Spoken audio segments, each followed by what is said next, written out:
Hey everybody, welcome to the Cripescast. I'm your host, Charlie Behrens. This is the podcast where we talk to people for and or from the Midwest, and we are brought to you by Jolly Good Soda. Hey folks, how we doing? We got a special episode of the Cripescast this week where I'm talking to a bunch of different bands that were at Joey's Song in Madison. Now, Joey's Song is a benefit concert I was performing at recently. It raises a bunch of money for childhood epilepsy. And at this year's benefit, I had sort of my green room, and I just kind of had a rotating door of musicians and artists that were coming through, talking about the benefit, talking about their careers. So today, it's kind of a bit of a compilation. I've got 5 different interviews blended into this episode. Think of today's episode like a 7-layer dip, okay? You're like, I didn't know you could put that in there, but pretty good. So anyways, here's the lineup of the guests I got. First, I'm talking with the creator of Joey's Song, Mike Gamal. Then I got to talk to John and Eric and Kyle from Portugal the Man. And after that, I chat with Dave Perner of Soul Asylum, Chris Collinwood of Fountains of Wayne, and Miles Nielsen, the lead singer of Miles Nielsen and the Rusted Hearts. It's a jam-packed episode, folks, so, was that a pun, Charlie? Jam? Real good. Anyways, let's get into it. First up is the creator of Joey's Song, Mike Gamal. Now, Mike's son, Joe, was the inspiration for the benefit, and Mike gets into how Joey's Song has evolved over the years and his plans for where he wants to take it. Instead of me rambling on with more, here is my conversation with Mike. I know you've done this a million times. Walk us through the inspiration behind Joey's Song. Sure, man. So my son, Joe, had epilepsy. First had his first seizure when he was about 6 months old. And unfortunately, the epilepsy that Joe was diagnosed with was a really heinous form of it called Dravet syndrome. So Joe's prognosis was not very good. And we lost Joe just short of his 5th birthday.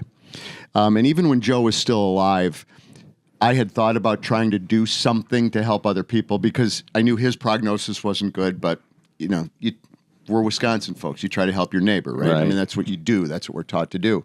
So I had thought about it, and back millions of years ago, I worked at a club in Madison called Headliners in Church Key, which was a big music venue back in the 80s. Yeah. So I had some connection, and one of those connections was Butch Vig. Who was kicking around in Spooner at the time. But we originally started with doing CDs. But if you'll recall, about 2010, which is when Joe died, is when the world decided to stop buying CDs and only stream. But we would always hold a CD release party, and it turned into this live event that we have today. But it basically was, I lost my son to epilepsy. At the time, there was no real treatments for the kind that he had, and I found out afterwards there's lots of other kids. Some pediatric epilepsies are just untreatable. They call them intractable epilepsies. So I needed to do something, right? I needed to turn the crap that we went through and try to prevent other families from going through it. And that's behind it. And then Butch and I hooked up, and it's turned into this thing that it is now. Super cool. It's at Sylvie this year. There's a ton of great acts. And, awesome. And you guys do such an amazing job, with all the artists you bring in.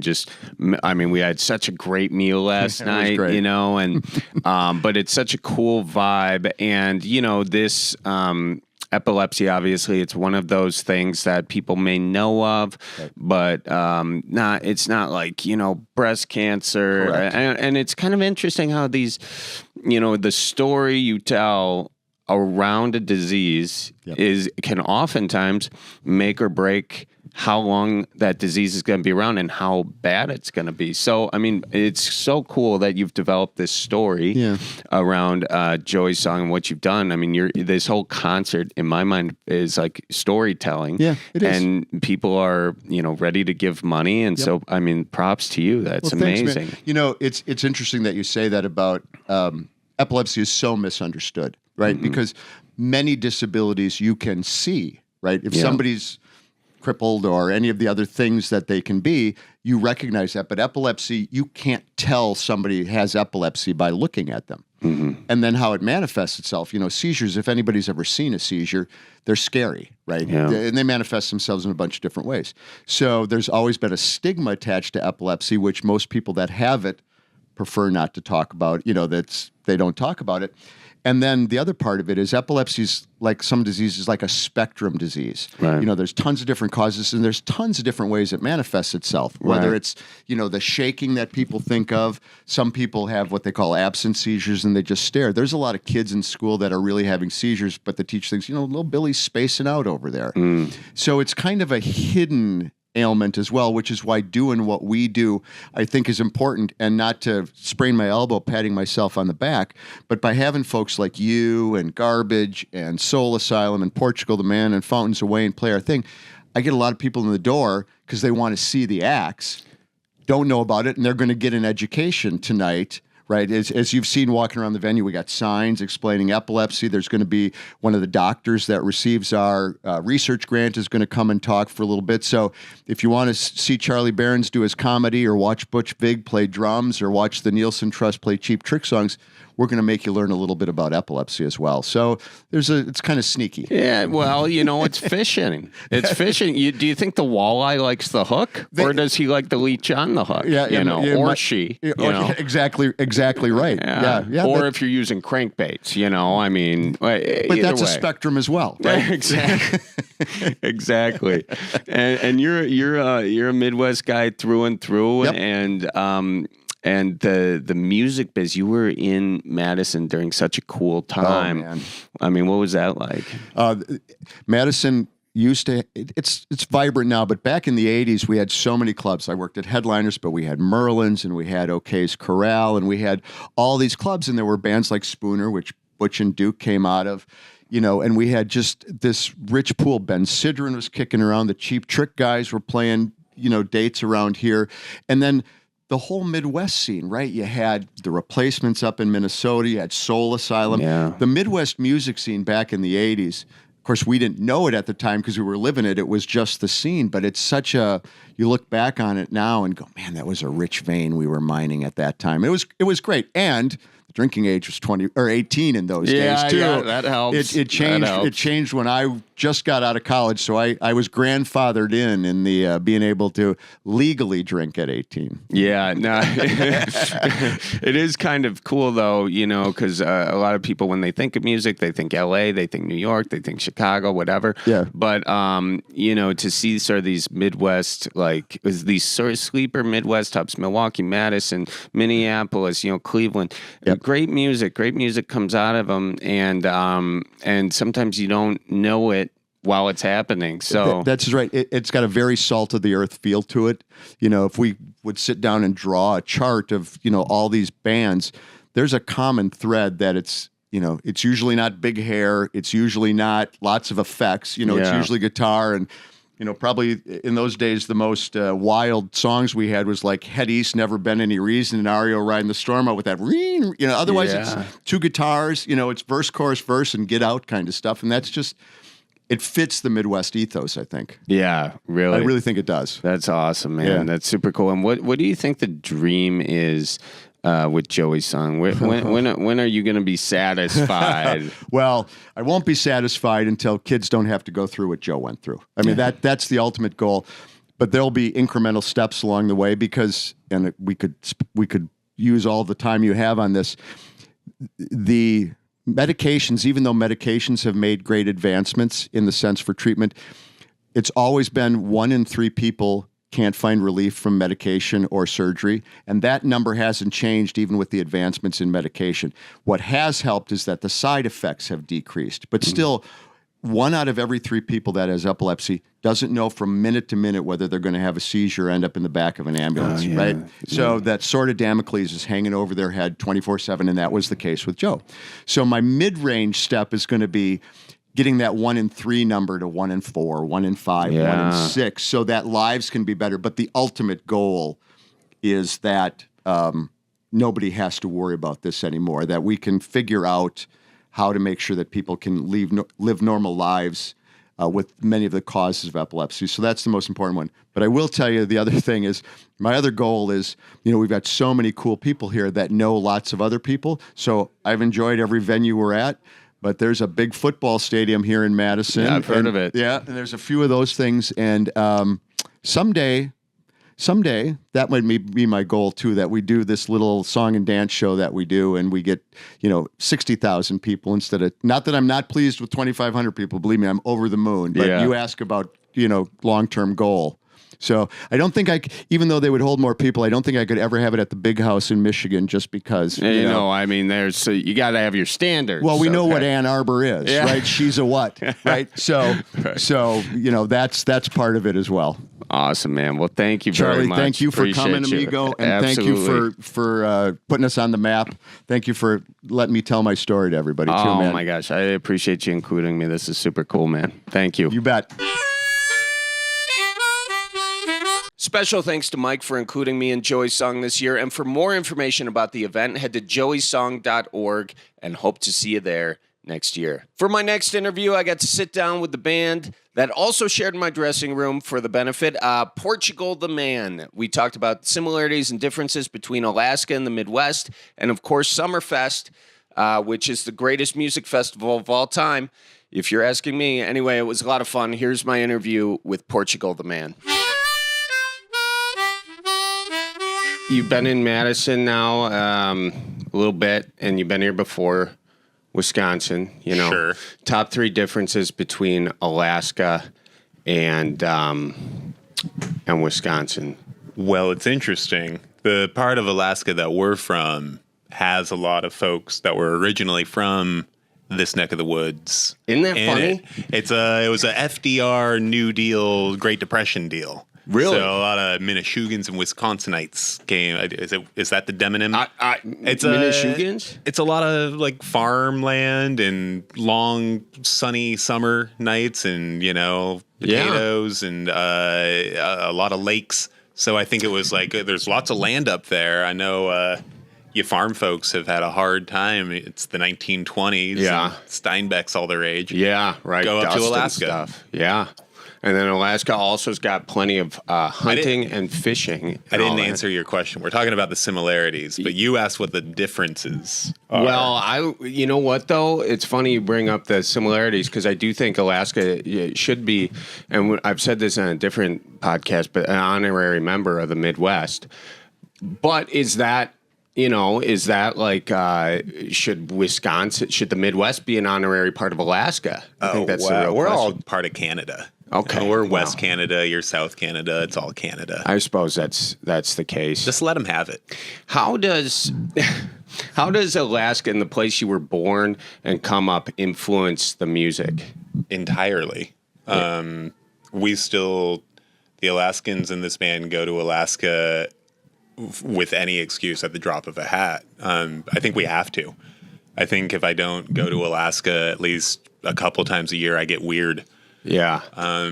Because it's a very different place, and there's a lot of different Alaskas within Alaska. Right. As there are in Wisconsin, I'm sure. Sure. Right? Like, yeah.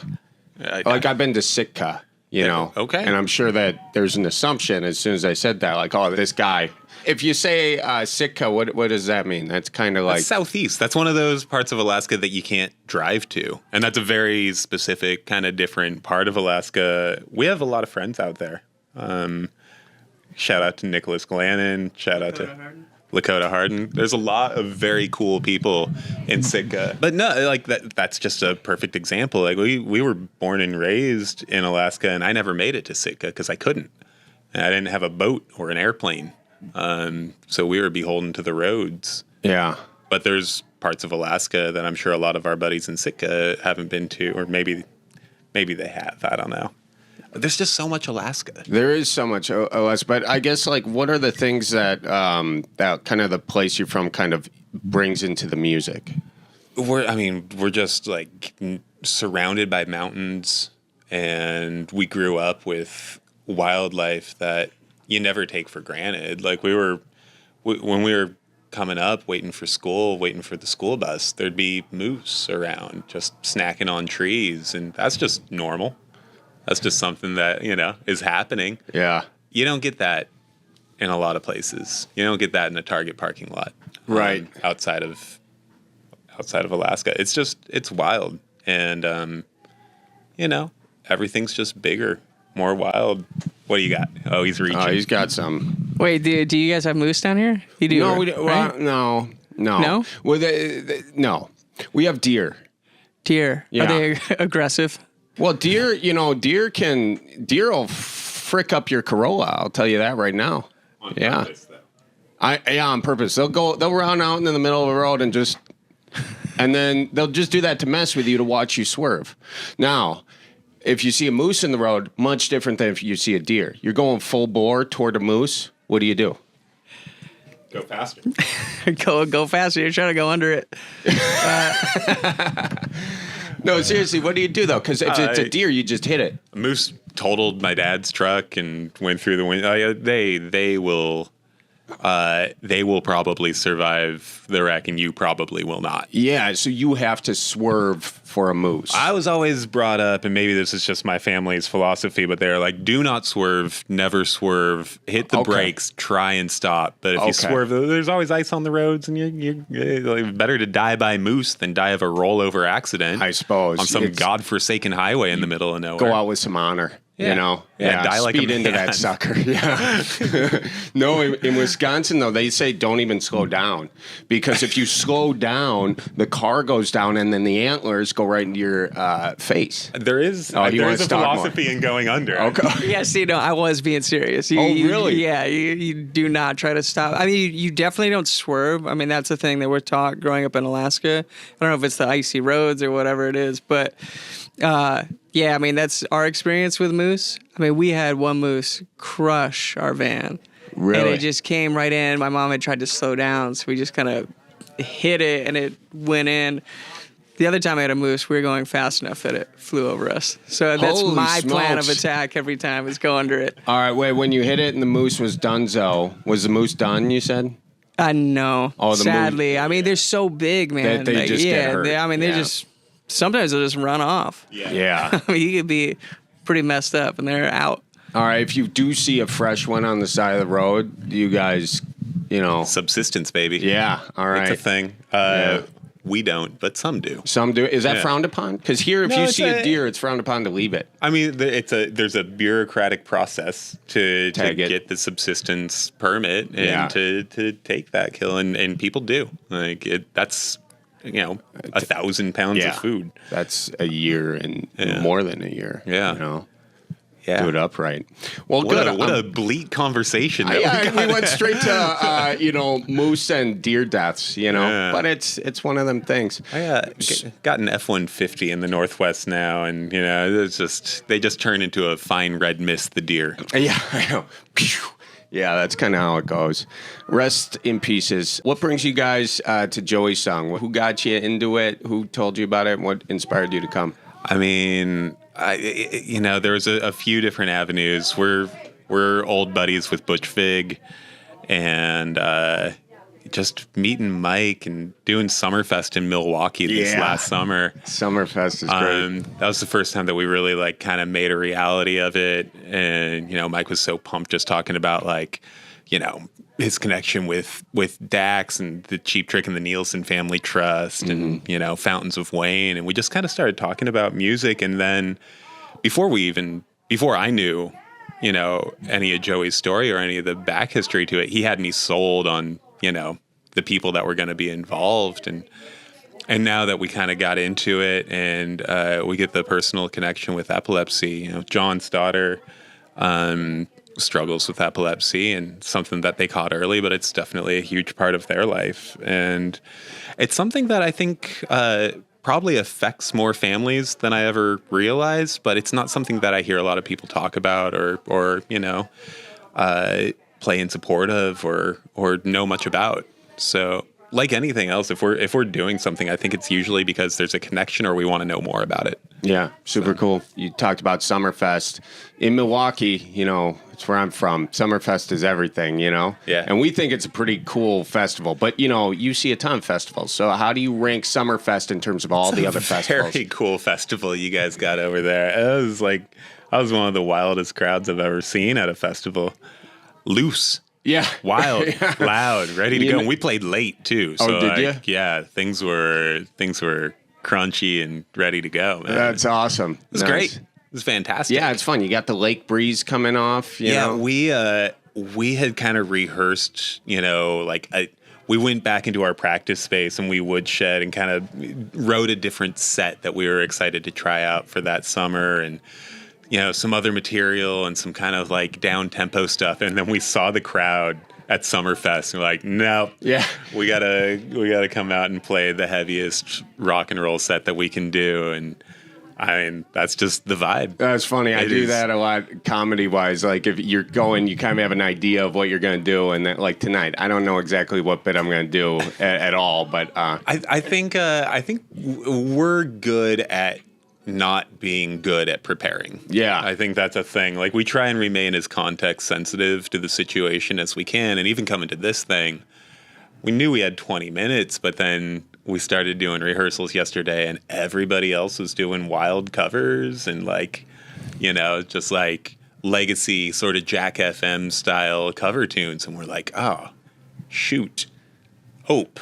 Everyone's doing fun. Well positioned hope there. I like that. Let me just scooch on by and write some covers really quick. And so we're gonna do a little blend. We're gonna do a half and half thing, but we didn't know what we were gonna do until we got here. Yeah. I like that. It puts you in a different mindset, too. Of Can you do that in like comedy? And Yeah, you definitely go in and you can suss out pretty quick, and then you change it around. You kind of have a running set list in your mind with comedy. I have no idea how comedy works. It's just like music, but a lot easier, I think. I would say the opposite. Would you? Well, as someone who's subpar musician, I'll say the opposite, and then that's very Midwest of you too.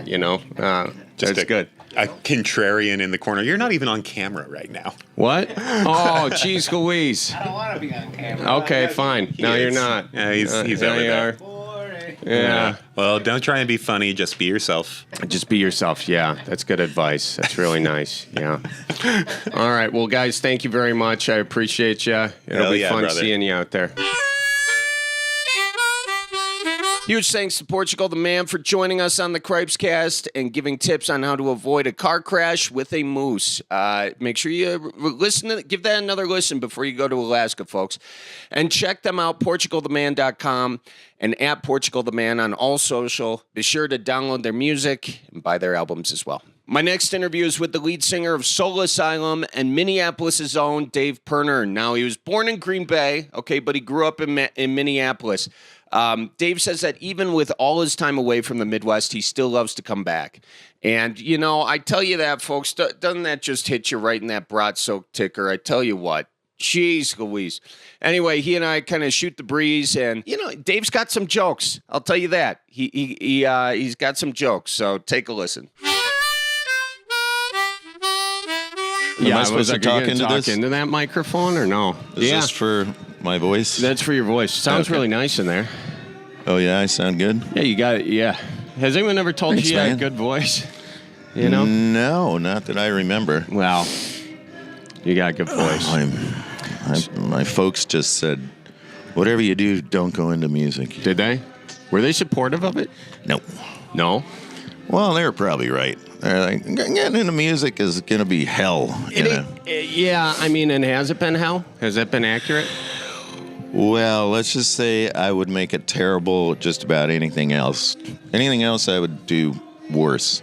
I'm sure they wanted me to, be a dentist or something. But did you know dentists have a higher suicide rate than singers in rock bands? Gee, and that's why it's a good thing. I'm also going to say, if you were my freaking dentist, if you were looking at me, I'd be like, you know what? I'm going to deal with They the cavity. cause a lot of pain, and I caused a lot of pain. Yeah, yeah. Well, I could see that. Did someone shut the door? Oh, look It's at that. been said that sometimes my songs make people cry because it's that bad. Oh, jeez. Now you're just doing the Minnesota thing, Is that the Minnesota thing? I don't know. I'm just throwing. What's the Milwaukee thing? Well, it's then? the same thing. It's you're putting yourself down, a little bit, set the bar low, walk right over it. Can you imagine how easy stand-up comedy must be?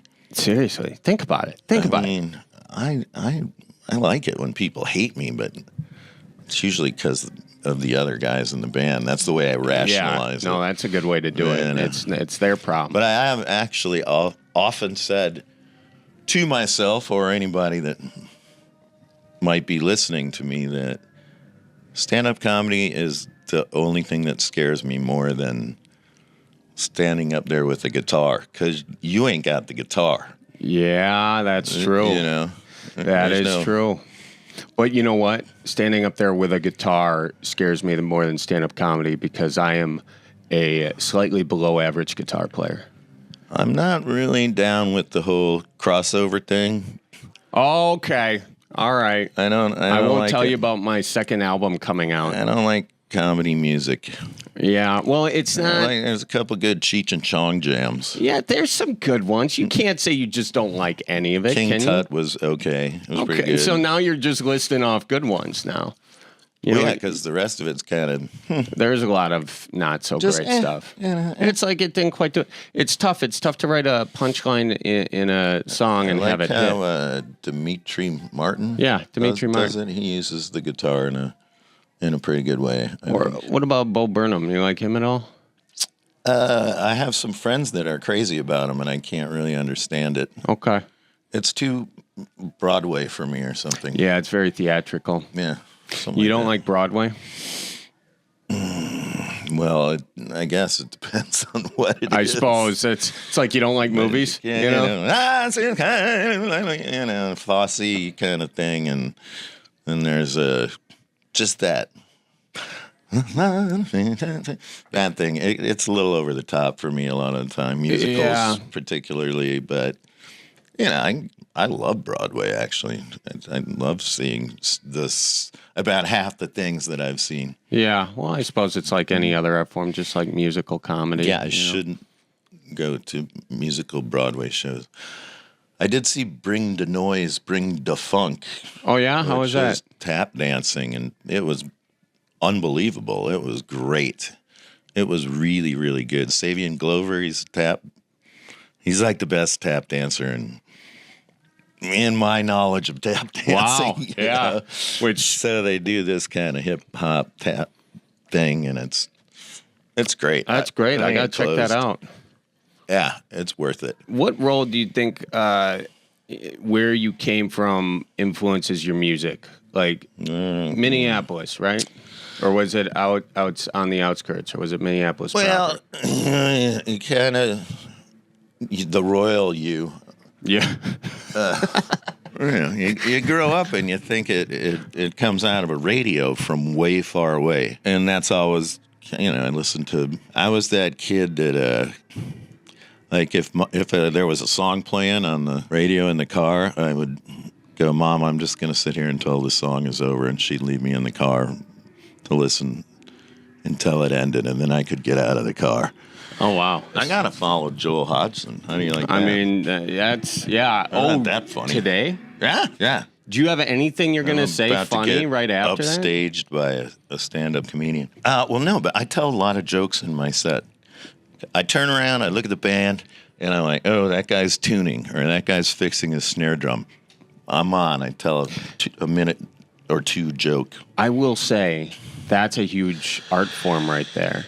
You know, the jokes between the tuning jokes. What's going to fit this time space? Right, because you have to know. And then I say something like, "Yeah, I was out in front of the venue today, and Good. there was a drug dealer. He sold me a pair of shoes. I don't know what they were laced with, but I've been tripping all day." Okay, did you write that? No, I'm a cover comedian, pretty much. That's great. I like the oral history, if you will. Yeah. I can tell you the logic joke. I can tell you the moth joke. Moth joke's good. It's a great one. And I believe that those are passed down. Like I was watching the new Pinocchio. Oh, yeah? Yeah, it's Good for actually you. good. It's by Guillermo del Toro. You know that guy? Yeah. Yeah, it's pretty good, and it sticks more to the pre-Disney interpretation. So I started going, who wrote this story? And it's unknown. So I don't know. It's Really? The it's origin folk of stuff. Pinocchio is unknown? just like jokes. Wow. I'm going to Google that, by the way. I'm pretty sure Norm did not make up the moth joke. Oh, there was a story about the moth joke or You ever heard something. Super Dave Osborne tell a joke? He's a catalog of jokes. Really? Oh, yeah, he's great. He's great. I'll have to check that out. I honestly do think, and I nobody quote me on this because I could Google it, but it's probably a waste of time. I think Norm heard the moth joke or a different joke like that from his taxi driver. That's how he tells the joke. Oh, that's how he tells it? Yeah, Oh. because I got a joke. I was riding over here. and Oh, my- yeah. My That's driver why. told me, and then it's Conan or whoever, and he goes, where do you get this material? And he goes, well, my driver told me the joke. But whenever he's on his thing on his show, people always go, who wrote these? And he goes, I don't know. Yeah. He's a guy who sets the bar low all the time and then walks over it. It's my man. Yeah. Yeah, I was telling my usual jokes in England, and I would hear this sort of in the crowd. And if enough people do it, I kind of like it. You like bombing. That's a very Norm Macdonald thing right there. Yeah. Yeah. Like, that's terrible. And I'm like, you're welcome. Yeah. That's an art form right there. I feel like, you're not much for comedians crossing over to the music side, but I think, you could cross over to the comedy side. You But think I'm so? in favor of that. Yeah. Hey, you're a Midwest guy. Do you consider yourself kind of a Midwest guy? Is that kind Yeah, of... I lived in New Orleans for 20 years, but it's good to be back in Yeah. the Midwest. I can't help it.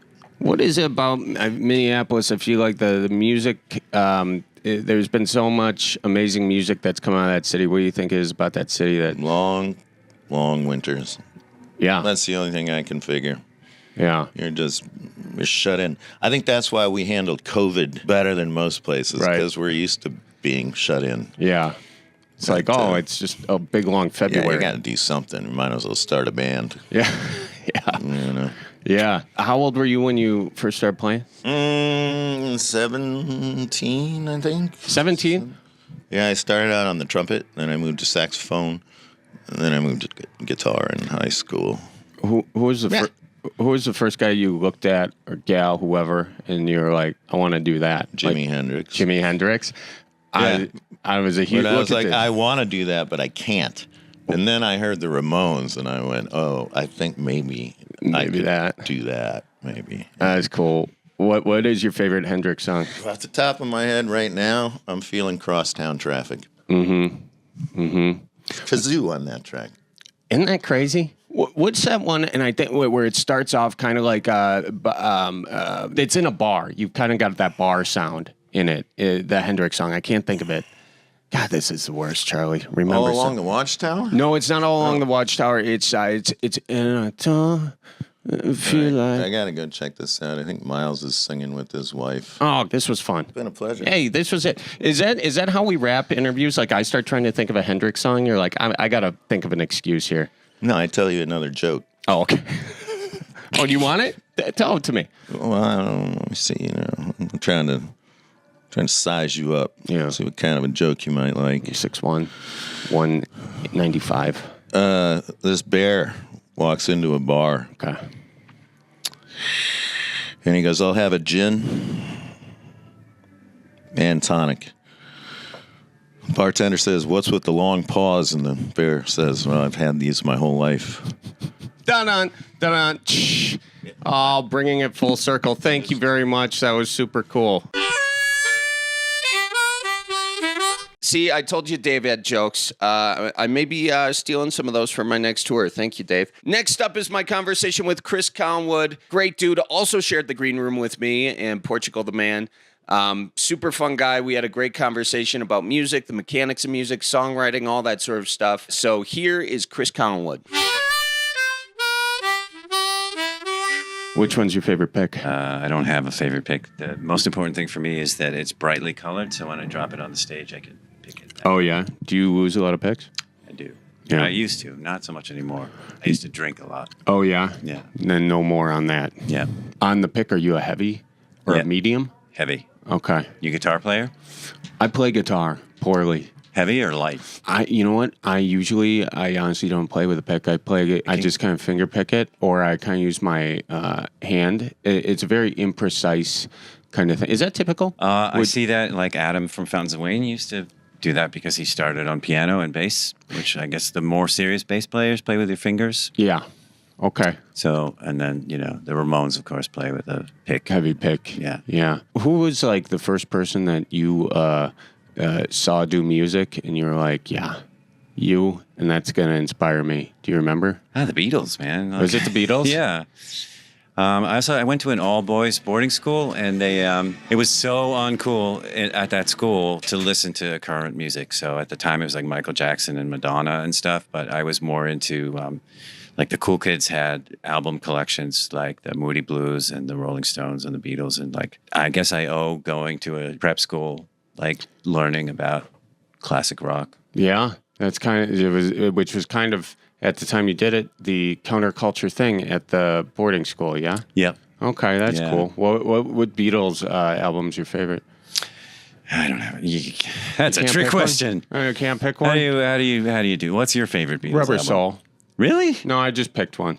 Yeah, I just figured since I asked you that and you said you can't ask that question, you fired it back at me. I figured I should have an answer. No, real that's like hot. Rubber Soul is like a transitional album. I think they were on their way to Revolver, right? So Yeah. For you, do you hear a song through like melody first, lyrics first?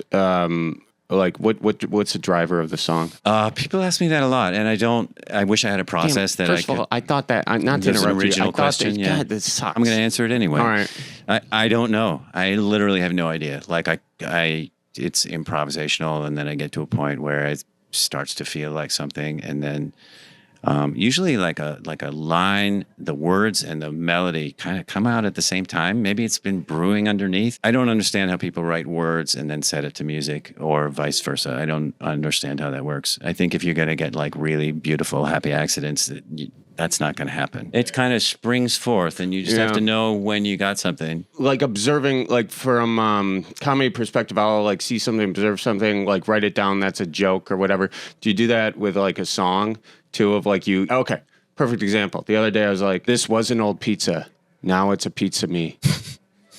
Is that in your set? Freaking cool, huh? No, why? Do you think it'll bomb? I'm just thinking it could be no. You can't write songs about pizza. That's just not cool. There's nothing. But what if it's like it's kind of like maybe a John Prine thing where it's like kind of funny but quippy and like kind of throwaway, but you're like, wow, he put that in a freaking song, you know? Yeah. John Prine, he had a way of doing things. Yeah. Okay. Great interview, Charlie. Yeah, I'm Off sorry. to No, this is totally my fault. I love John Prine, but I mean, you can also tell that, like, the way country writers write a lot, and I wouldn't even call him a country writer. Really, he's more like an American folk icon. I don't know what he is. It starts with a title most of the time, and then you build a story around the title. This is something Adam from Fountains of Wayne always wrote that way, like find a phrase or something that suggests something else, and then play off that and like make a story about it. Yeah. Okay. Okay. Pretty much like the difference between the way that Adam and I worked was very similar to the way McCartney and Lennon worked, except better Yeah.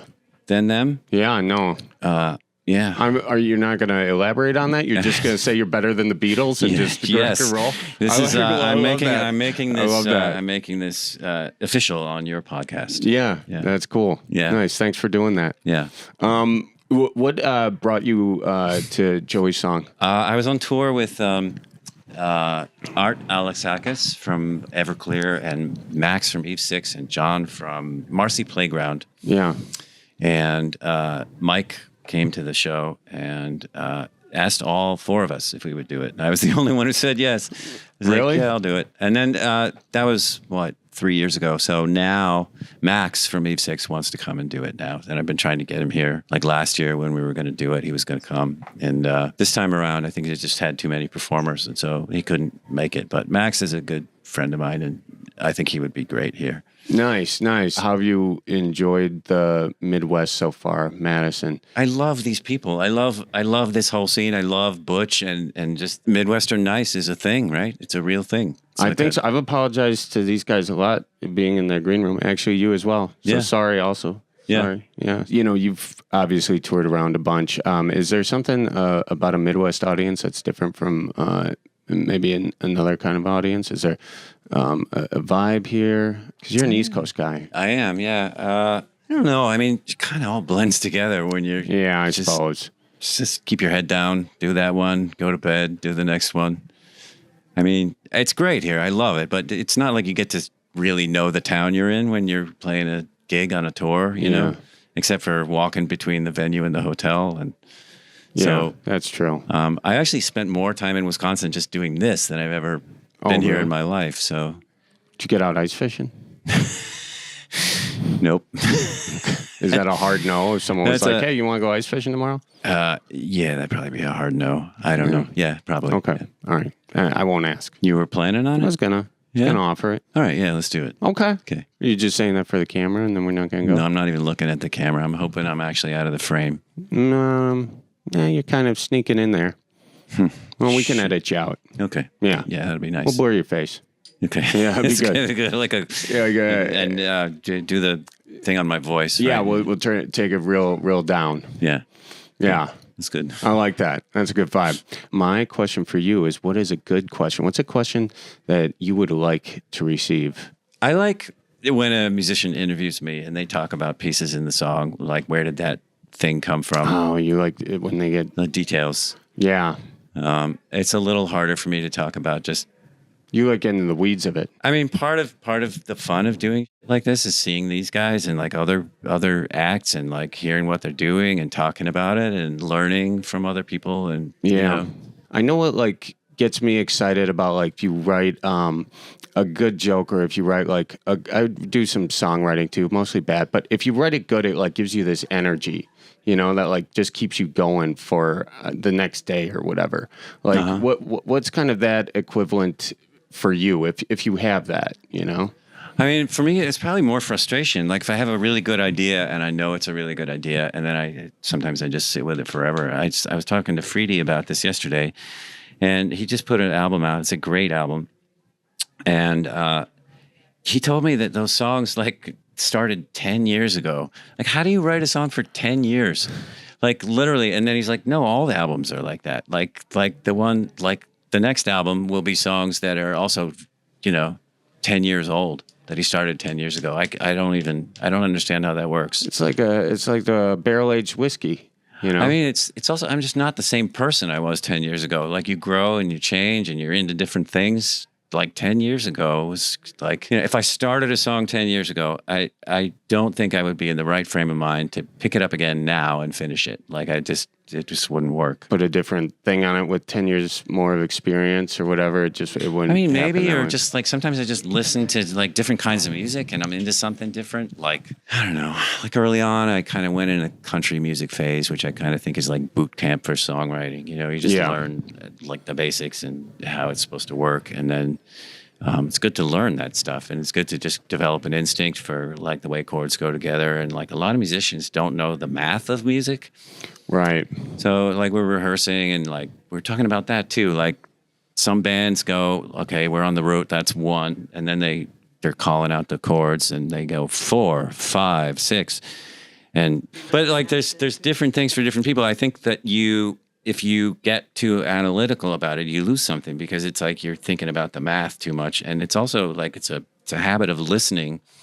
And there's people who when they hear a song, like I'm one of them, you can't not hear the chord progression. So like if it's that's the first thing I hear before the words.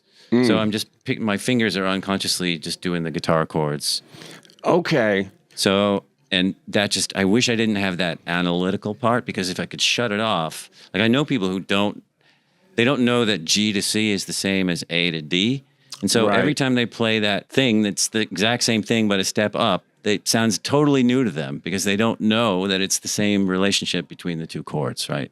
Yeah, but I mean that kind of question I think I was asking earlier that I keep coming back to. I think it's interesting. It's like because when I grew up listening to music, I would like listen to Bob Dylan a lot, which kind of I think messed up my musicality a little bit because I was like, I think Bob Dylan's a very lyrically forward-driven person. Those kind of and he kind of does these weird syncopations with the things that sound a little You mean chaotic. his vocal delivery, you mean? I mean his vocal delivery, but also like I feel like he was the way I heard it is the guitar was like second it was back. So I would go like almost lyrics forward, and my rhythm was all, I feel like, messed up because of it. You know what I mean? Were we talking about you playing a Bob Dylan song? No, I'm just me trying to write like Bob Dylan. I mean, I don't know. I should not use me as an example. Like I say jokes, but I just think it was interesting how it like ingrained into my brain. But it sounds similar in some ways with what you're saying of how like the math of it is kind of ingrained in your brain first. Yeah, and the important point for me about that is I wish I could turn it off, because there are, like I said, there's people that I know that don't know anything about music theory, and every single thing they do surprises them because it sounds different, and they don't realize it's the exact same thing they just did. So it frees you up if your brain is not. And sometimes, like, you're writing and you're thinking about your hands, and that's another thing. Like, just trying to work on a song, and I'm trying to picture where it's going to go, and I cannot stop thinking. I can't turn it off. The subconscious posing of my hands on an invisible fretboard, right? So I'm always thinking of that. And sometimes, like lately, I've just started air drumming while I'm trying to write, just to keep my hands doing something else, so that I don't have to thinking about the guitar while I'm working. That's also because again, I'm just using me as an example because I'm the other person in the conversation. But like I was writing this song, and I wrote it on guitar, but then I started playing it on piano, and the song kind of changed just by the instrument for whatever reason, or Well, yeah, of course. I mean, piano. You got a lot more notes on a piano. I am envious of people who learned on keyboards, because you can't help but learn theory, right? If you're learning a keyboard. What's getting you going the most right now creatively? What are you most excited about? Other artists? I discovered this band from France. They were big in France, called The Dough. One of them is French. The man is French, and the woman is either Swiss or I don't know. They were a couple for a while, and they made like 3 albums. The last album they made is their best, even though it's kind of, they recorded it all in the box. Do you know what that means? No. So without, setting up microphones. The whole thing sounds in a computer, or, except for her voice and his voice. But they made a complete just synth thing, and it doesn't sound like a synth record. It just sounds gorgeous. It's like the most beautiful. I don't understand how they come up. That for me, if I hear a song and I don't know how they did it, that's what makes me interested. Like, I don't know where the idea came from. Because almost every other song, you know where it's going, right? You hear it, la, la, la, and it's going there, it's going there. Everything's so predictable. And that's just part of rock music. But if I can't figure out how somebody wrote something, that excites me. Yeah. The Dough, they're really, really good. D-O as in do, re, mi. Okay, not D-O-E as in female deer. No. That may hit your car. Solfege. Yeah. This is another thing I was talking to Freedy about. He's like trying to shake up the way he approaches things, and just alternate tunings. Just so your hand isn't going to go to the same place it's always gone to. Yeah. If you got an alternate tuning, you're just, like Joni Mitchell, kind of moving up and down, just finding stuff. And like, I'm not even sure Joni really understood theory. She just had open tuning, and a bunch of really smart people like Jaco Pastorius playing with her, and like they knew how to take her crazy ramblings and make it into a beautiful piece of art. Yeah, that's interesting. Yeah, sometimes I find if you just write, like just stream of consciousness, and then you break up what you just wrote and into lyrics, it makes a much more interesting song than if you try to write lyrics. That's true. Yeah, there's a lot. This is a big difference between me and Adam from Fountains of Wayne. Like, he would write out words, and then like it doesn't, find a melody for it. And for me, it's much more important the syllable, that the tonality of it matches where it should be in the melody. So like the word rough and the word weak, you wouldn't be able to use them interchangeably in a song because they're just phonemically really different. So a lot of times now I see what you're talking about with the Beatles comparison. Yeah. It all makes sense now. Yeah. John Lennon kind of, spitting out words until it kind of takes a shape. And like, well, this is super fun. Do you like this interview or not really? Yeah. You did? Yeah. What are you going to say then when I leave? I'm going to say that was the best interview I ever had. I'm working on it. All right. Huge thanks to Chris for coming on. And finally, next up, although he is a Bears fan, he's still a really great guy. From Rockford, Illinois, here is Miles Nielsen from Miles Nielsen and the Rusted Hearts. All right. I'm not talking, Danny. There you go. You got it. Danny. All right. So I think the first question is, what are we doing here today? Well, I'm here to sing a few songs at the Joey Song Benefit, which is a fundraiser for youth epilepsy. Mm-hmm. And right now, I'm actually doing nothing. Oh, yeah. Yeah, I'm sitting around for like 5 hours like I did yesterday. Yeah, it's kind of funny. You know, you come in for, you're supposed to be here at noon. Yeah. Well, I said noon, so I was like, well, noon probably means 1, which then 1 probably means 2. So I got here at 2. That's sort of kind of how it goes in these situations, I suppose. I guess the question is, what are you doing here today? Oh, the question is, first of all, I should hit record on the video thing. Oh, there we go. Yeah, no, I am here to raise some money. You know, I got my Craigslist item, which is a tackle box. Ooh. It's right there. Oh, yeah. And I got the Craigslist posting that's going to go up. So people are going to auction that sucker off, or I'm going to auction that off. How much do you think I'll get for that thing? Is there anything in it? Well, see that corded drill? Oh, yeah. That's going to go in there. Okay. Also, I'm going to put some beers in there. Beers and a drill. And also, fun. I have that ice scraper because I can tell you're not impressed by these items. Well, and I would like the drill.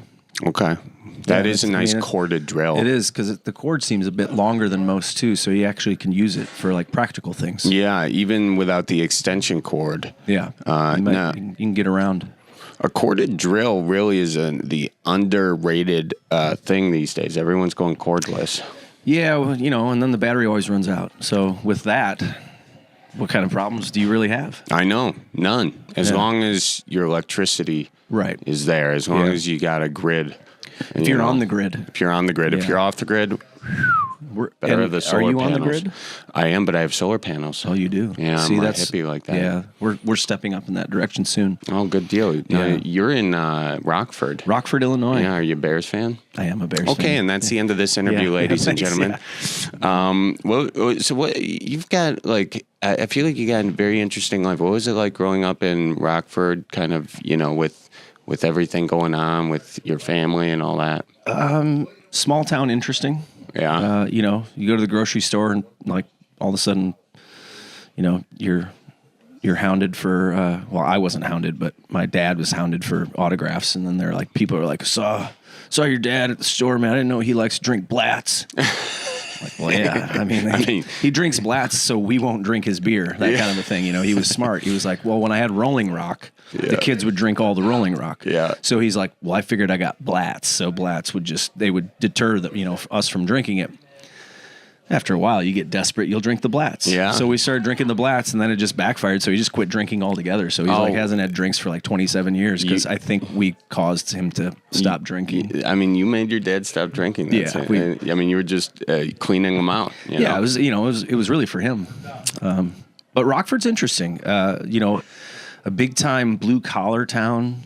It was called the Screw City because the nuts and bolts that were manufactured there, and all that's kind of gone away. So it's like, now what do we have? We're actually venturing into aerospace now. Interesting. Yeah, because the airport actually is a hub for UPS, Amazon, FedEx, and now we have Collins Aerospace, which is like a pretty big deal. So there's a lot of youth coming into Rockford, which means downtown is starting to happen again. Yeah, that's kind of cool. And you played the Coronado, so I did. You know, like, that's a nice spot. It's an insanely beautiful theater, man. Yeah, they put like $4 million to renovate that place. Like, it was like, prior to that, it was like Guns N' Roses played there on Appetite for Destruction tour, and it was like a total dump, but fun. You know, Yeah. like it had potential. But then they came in and, you know, took all the ornate factors and came in and they had to hand paint all those, like all the gold foil and everything. And it was like a $4 million deal. That's super cool to have. I wish I would have that known you were there. I would have. Shoot, yeah. Would have been there. Well, Brought you a tackle box full of beers. I know. What's kind of like your music journey? Like, obviously, you grow up with, your dad being who he is, and that's got to influence you to a degree. But then, how do you, like, as an artist, sort of separate yourself, and do you ever? Well, I think in my youth, I was like, dead set on like, I'm going to do it my way. I'm not going to use my dad's name. I'm not going to do this. And then I realized, like, my vision of how easy it was to you just get in a tour bus, you just go and you just play for a bunch of people. Yeah. And you're like, oh, wait, you have to write songs and you have to learn how to write songs, craft songs, and then hopefully write songs that someone else other than yourself and your mom are going to like. Right. And then you have to figure out how to make those songs into, like recording is an art in itself. So it's like, I was a stubborn kid who, I'm going to prove them, whoever them are, I'm going to prove them wrong. And you're like, well, what does that mean exactly? I don't know. So after a while, my ventures in choir in high school, in the music program, then I went and I was a voice major in college, and then I studied music, and then I studied music in college, and then when I went to another school, I studied the technical side of recording, and I got a degree in recording engineering. And then out of college, I started recording with Steve Albini in Chicago, who he's done, Garbage, Page and Plant, a band called Nirvana. I've heard of them. Yeah. And that was like such a cool 3-year experience of working with tons of independent artists coming through, record labels coming through, and then throughout that path, I started playing guitar and in a band with my brother Dax, who's here today. And that was about 7 years of touring in that band, and we gained some popularity, like being in Chicago and like selling out the House of Blues and things like that. We're like, we're doing it. Mm-hmm. And then it sort of, and then we made the record that we wanted to make as a band. Yeah. We lost like about 3/4 of our fan base because we were like, we made the rock record we wanted to make, and no one liked it. So we sort of disbanded that, and then I decided, well, I should probably just be the boss of my own thing. Yeah. And so that's what I've been doing for the last like 14 years is Miles Nielsen and the Rusted Hearts.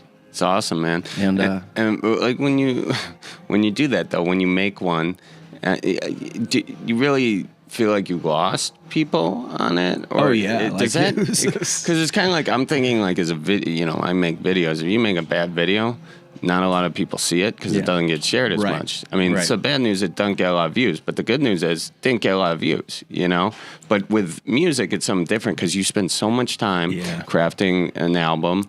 And then, so that can happen, I guess. The problem was, I think it was expectation. I see. So like our fans had this expectation of the record we were going to make. And then we made the record that we wanted to make. And they were like, well, we were expecting different. So I see. We're going to go follow someone else now. Isn't that goofy how that kind of thing works, It's not, well, I don't know. But, I guess, we, like, in hindsight, like, listening back to the catalog of that band, we put out 3 albums in a 7-year span, and my favorite one is the one that we wanted to make for ourselves. Yeah. So the one that we still, if we get together and play, that's the majority of what we're playing are the songs off that album. So it's like, I mean, in the long run, it's like, well, you have to do what you like, because eventually, like, no one's going to end up liking you, and you're going to fade away, and or maybe not. You could be, you too, and stand the test of time, or all these other legacy bands, and some of them still lean on their old songs, and some of them continue to grow. So I'm always impressed by like a guy like Tom Waits, who's like, his career is like, or Tom Petty, like you wrote great songs the whole time, not just like, oh, your first 3 records were amazing. So I don't know. For us, it's just like we're just Midwestern guys who like to work hard. Yeah, and you kind of get that sense too. I mean, and you're still based in Rockford. Still based in Rockford. Yeah. And have you always been based there, or did you go around for a little bit? I've traveled around a bit. I traveled out to L.A., down into Florida, Central Illinois for a little bit.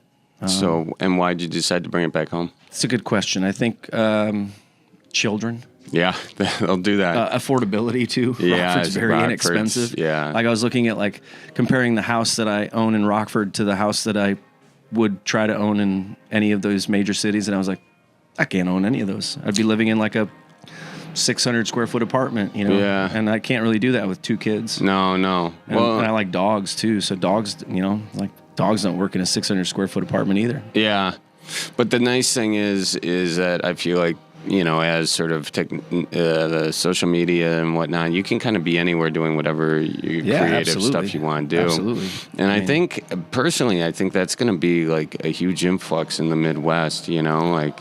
I would agree. And you know what? I feel also like we're winning in like responsibility factor. Yeah. Of like we have an abundance of water.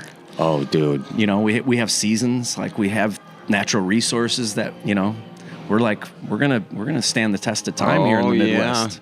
Yeah. My only concern is, you know, all those. I was talking to a friend of mine who wrote a book about the Great Lakes, and he was like, you know, his big concern is they make all these pipelines for oil. Oh yeah. Here's the thing about those pipelines is, if they can carry oil, they can carry something else too, and that's water. And his big concern is, you know, that when are they going to start piping it out? Yeah. And so, but I think, you know, having strong environmental laws and also saying fix your shit out west before you know you figure that one out, because they did that with the Colorado River and look what happened. You know, I mean, look at Lake Mead right now. I know the mafia's bodies are popping up, man. You can go on the mafia body tour. You know, the barrel tour. We should try that. We should. I mean, we should do something. Yeah. Where do you live? I'm in Milwaukee. You're in Milwaukee. I love Milwaukee. So cool, man. Do you feel like for instance, in this situation that we're in with all these different artists and people, do you feel like you're constantly needing to be funny? No, I don't. Yeah, and that's nice. Yeah, because I do my stand-up stuff, and that's up there, and that's funny. And I do like the videos, and those are funny. But when those are off, then I mentally. What is your mental disengage? How do you do that? I do like some meditation and all that stuff. I just try and exist though, you know. And I don't like. Is there a hobby that you really enjoy? Yeah, I like biking. I like fishing, and I like bird watching. Nice. All great things. Yeah. All great, and also like great things in Wisconsin to do. Oh my God! Yeah, I'm a big outdoors fella. I just got to do it more. You know? Yeah, you just gotta. Yeah, that's how I feel. I'm a basketball junkie. So. Oh, nice.